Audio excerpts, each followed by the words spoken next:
네, 오늘 오후에 있었던 북한의 공동 연락사무소 폭파와 관련해 전문가 모시고 이야기 나눠보도록 하겠습니다. 네, 오늘 이 시간 황재욱 평화협력원 부원장 나오셨습니다. 안녕하십니까? 네, 안녕하세요. 네.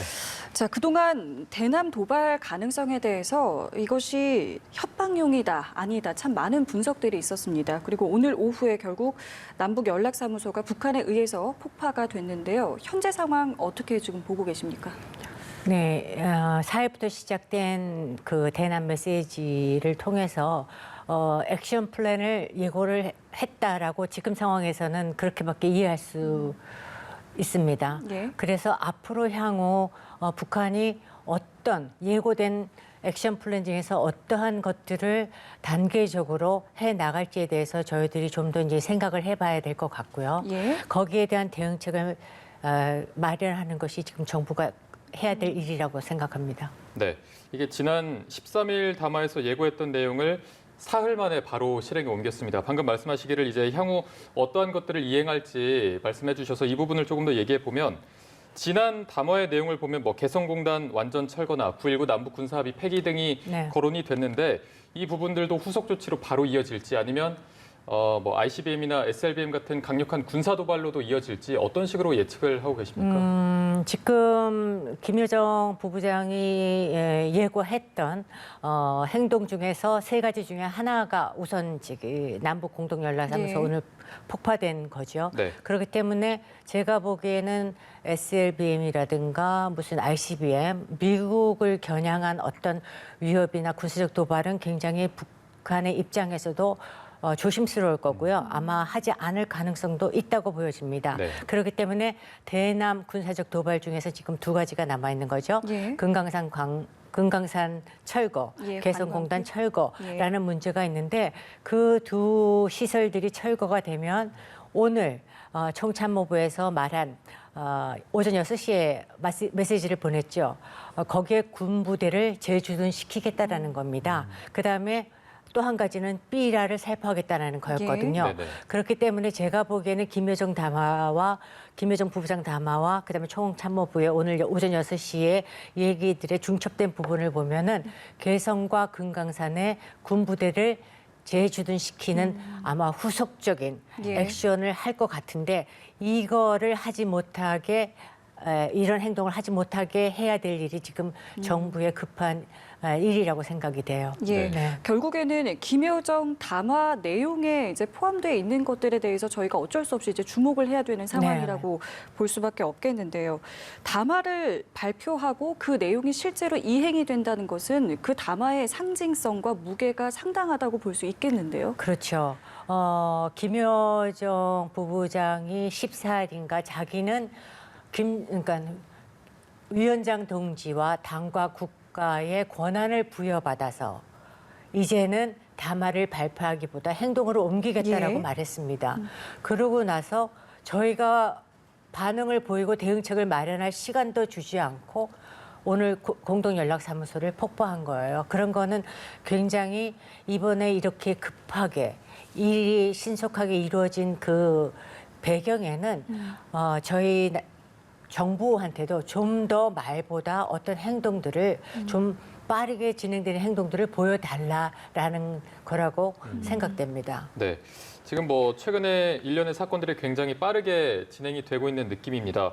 또 오늘 북한 조선중앙TV가 폭발을 하고 나서 거의 2시간 만에 5시에 또 공식적으로 발표를 했습니다. 네. 그간의 관례를 보면은 뭐 다음 날 발표를 하거나 이런 공식 보도가 있었는데 이 부분에도 어떤 의미가 있다고 저희가 볼 수 있을까요? 이번에 그 대남 메시지와 여러 가지들이 대외 언론 매체를 통해서도 보도가 되지만 북한 주민들이 다 볼 수 있는 노동신문에도 계속적으로 보도가 됐고 실려 있었습니다. 네. 그리고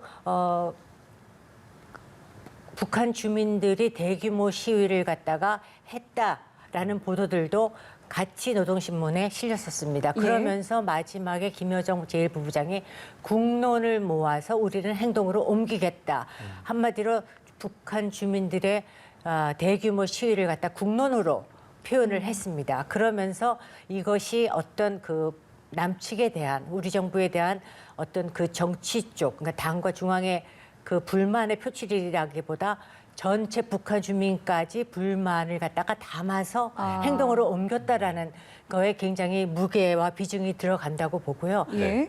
그렇기 때문에 지금 현재 오늘 2시에 그 발표를 한 것도 예. 북한 주민들한테 신속하게 우리는 이렇게 신속하게 우리의 의지를 남측에 전달했다라는 예. 거를 보여주면서 북한의 어떤 내부 결속 그런 것들을 그 뭐라 그럴까 모으는데 예. 이용한 것 측면도 있다고 생각됩니다. 네. 당초 저희가 북한의 이러한 행동들에 대해서 분석을 할 때 물론 발단은 이제 대북전단 살포였습니다만 경제적인 이유일 것이다 혹은 말씀하신 이제 뭐 내부 결속일 것이다 여러 가지 의견들이 있었습니다. 그러면 실제로 대북전단 살포 이외의 여러 가지 또 배경들에 대해서도 짚을 수 있을 것 같은데요. 일단 이 문제의 발단은 대북전단 살포였습니다. 그런데 이 대북전단 살포가 이번에 처음 이루어진 것이 아니라 거의 1년에 10회 이상 매달 이루어졌다라고 볼 수 있습니다. 그렇기 때문에 과연 왜 이 시점에서 김여정 부부장의 대북전단 살포 금지에 대한 문제를 들고 나왔을까? 이것은 2018년 판문점 선언과 9.19 군사 분야 합의가 되고 나서 예.